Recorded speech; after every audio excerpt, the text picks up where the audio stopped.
अच्छा डॉक्टर साहब अब अभी जैसे डायरिया की हम बात करें, वॉमिटिंग की बात करें, तो ज़्यादातर ये गर्मियों में ही क्यों होता है?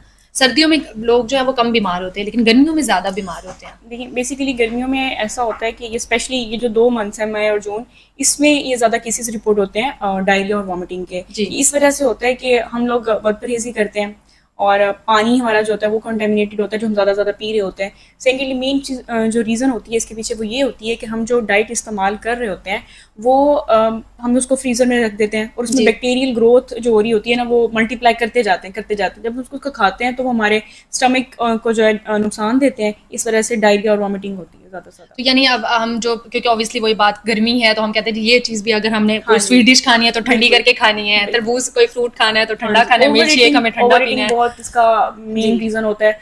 आप एक तो या तो एक ही टाइम पे खा लेते हैं ज़्यादा, या फिर फ़ौरन से फिर ओवर ईटिंग हो गई है, फिर दोबारा खाने लग गए हैं। तो ये भी इसका एक रीज़न है कि इसमें डायरिया और ब्लॉटिंग और वॉमिटिंग जो है इसका वजह बनती है मेन। ज़्यादा हो जाती है, जी।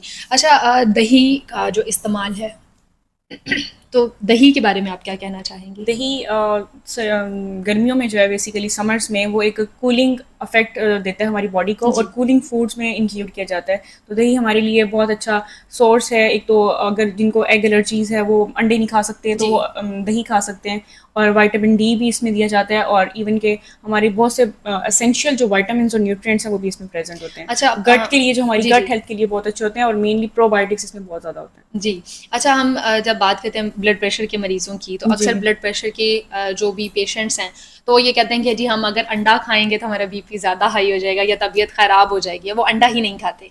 तो पहली तो ये बात है कि इस बारे में आप हमें बताइएगा कि क्या ऐसा होता है? और दूसरी ये चीज़ कि अगर वो अंडा नहीं खाते, फिर भी वो होता है ना कि एक डर बैठ जाता है आपके अंदर, तो जब आपके अंदर कोई डर बैठ जाता है तो फिर आप उसको निकाल नहीं सकते इतनी जल्दी से। तो अंडे का अल्टरनेट क्या हो सकता है कि अंडा नहीं खाना तो फिर क्या ऐसा खाएँ कि वो विटामिन्स जो हैं वो पूरे हो जाएँ?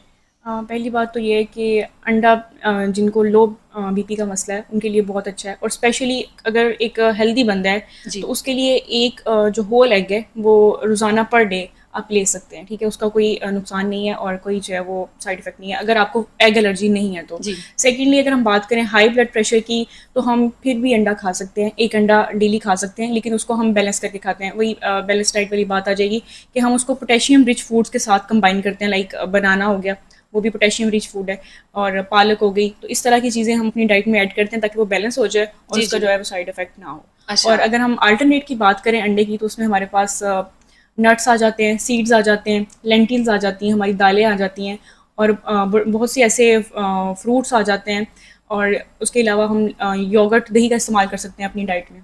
जी।